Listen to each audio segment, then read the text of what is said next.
2026ஆம் ஆண்டு ஆடி மாதத்தில் ஜூலை 17 முதல் ஆகஸ்ட் 16 வரை மேச ராசிக்காரர்களுக்கு அஸ்வினி, பரணி, கார்த்திகை 1ஆம் பாதம் கிரகங்களின் நிலவரப்படி கலவையான அதே சமயம் சில முக்கியமான திருப்பு முனைகளை தரும் மாதமாக அமைய இருக்கிறது. இந்த மாதத்தில் உங்கள் ராசிநாதன் செவ்வாயின் நிலையும் ஜூன் மாதத்தில் நடந்த குரு பெயர்ச்சியின் கடகராசி 4ஆம் வீட்டிற்கு குருவின் உச்சப்பெயர்ச்சி தாக்கமும் உங்கள் பலன்களில் முக்கிய பங்கு வகிக்கிறது. 2026 ஆடி மாத முக்கிய பலன்கள். தொழில் மற்றும் உத்தியோகம். வேலையில் மாற்றம். குரு பகவான் உங்கள் ராசிக்கு 4ஆம் வீட்டில் உச்சம் பெற்று அமர்ந்திருப்பதால் வேலை நிமித்தமாக புதிய வாய்ப்புகள் தேடி வரும்.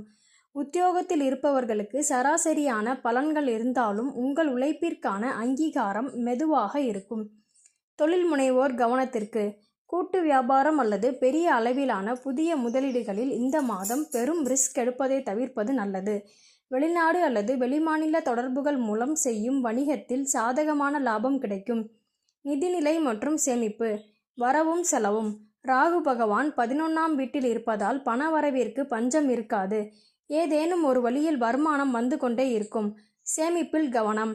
ஆனால் அதே நேரத்தில் 12ஆம் வீட்டில் சனியின் தாக்கம், 7.5 சனியின் ஆரம்ப காலம் இருப்பதால் தேவையற்ற மருத்துவ செலவுகளோ அல்லது சுப செலவுகளோ ஏற்பட்டு சேமிப்பு கரையக்கூடும். வீண் ஆடம்பர செலவுகளை குறைப்பது நல்லது. குடும்பம் மற்றும் காதல். குடும்ப உறவுகள். நாளில் இருக்கும் குரு குடும்ப வசதிகளை மேம்படுத்துவார். வீடு வாகன சேர்க்கையான பேச்சுவார்த்தைகள் தடையின்றி நடக்கும். எனினும் குடும்ப உறுப்பினர்களிடையே சின்ன சின்ன கருத்து வேறுபாடுகள் வரலாம். வார்த்தைகளில் நிதானம் தேவை. காதல் மற்றும் திருமணம். உங்கள் 7ஆம் அதிபதியான சுக்கிரன் இந்த மாதம் சாதகமான நிலையில் சஞ்சரிப்பதால் திருமண முயற்சிகளில் நல்ல முன்னேற்றம் இருக்கும். காதல் துணையுடன் இருந்த மன வருத்தங்கள் நீங்கி நெருக்கம் கூடும். ஆரோக்கியம். மன அமைதி. சனி 12இல் இருப்பதால் ஒரு சிலருக்கு தூக்கமின்மை, கால்களில் வலி அல்லது ஒருவிதமான அலைச்சல் ஏற்படலாம். கவனம் தேவை. உணவு விஷயத்தில் கட்டுப்பாடு அவசியம். பெரிய பாதிப்புகள் எதுவும் இல்லை என்றாலும் உடற்பயிற்சி மற்றும் தியானம் மூலம் மன அமைதியை பேணிக்கொள்வது இந்த ஆடி மாதத்தில் உங்களுக்கு புத்துணர்ச்சியை தரும். ஆடி மாத தாரக மந்திரம். வரவு 8 செலவு 10 ஆகாமல் பார்த்து கொள்வதும் கோபத்தை குறைத்து நிதானத்தை கடைபிடிப்பதும் இந்த மாதத்தை உங்களுக்கு மிக சிறந்த மாதமாக மாற்றும். எளிய பரிகாரங்கள்.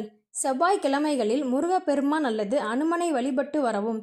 சனிக்கிழமைகளில் ஏழை எளியோருக்கு உங்களால் முடிந்த உணவுப் பொருட்களை தானமாக வழங்குவது 7.5 சனியின் தாக்கத்தை குறைத்து நற்பலன்களை தரும்.